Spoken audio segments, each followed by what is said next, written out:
Uma kuthiwa intombi ziyagezwa, yini eyenziwayo? Uma kugezwa intombi kusuke kuzohlatshwa imbuzi leyo ekseni. Kukhishwe umswane ufakwe ebhakedeni. Mase intombi ziyahamba zonke zimfulelo ohambayo.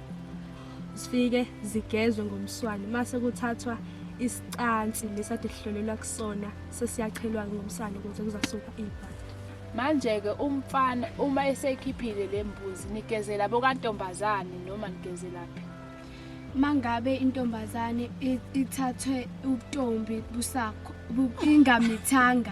ingamithanga siyahamba siyohlala kuhlale kuze kuse kube ikhempu. Mangabe imithile sigeza entambama nje kuhwaqele sihambe sogeza emfuleni asiyibambi ikhempu mangabe emithile. Ukujobelela kuza kwethu kuhlukene ukuthi intombi eyoniwe yangamitha neyoniwe yamitha, ngoba uma kuwukuthi intombi yoniwe yangamitha siyakhokhelwa siyahamba siyokwenza ikhempu ebusuku sicula ubusuku bonke ngoba suke sivalelisa.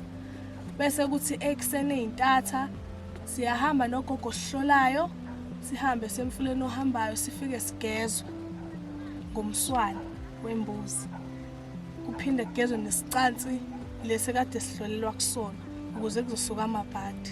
Bese kuthi uma kuwukuthi insizwa leyo eyone intombi yakhulelwa, sike sijwayele ukuthi-ke sifike ntambama siyogeza, asiyibambi ikhempu khona ngoba usuke sone kakhulu umfana.